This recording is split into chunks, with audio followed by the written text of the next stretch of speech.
right, so what we did today was we first reviewed a basic whip with a left rotational exit. All that is the hand coming across on the 4, leading her down line 5, pivot 6, anchor step. So that was pretty easy. We've all done it before. But then we did a walk extension off of that. So we had 1, 2, 3, and 4. Men on 6, notice Dan is right next to me. He's traveling. Very different, right? I want to find my man.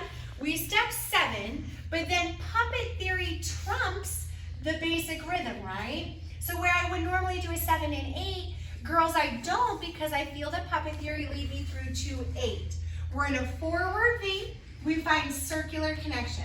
We do a side replace forward to change directions. We find the same connection. I now free spin. Dan does his triple. We do our anchor together. It looks like this. 1, 2, 3, and 4, 5, 6, 7, 8, 9 and 10, 11 and 12, 13 and 14.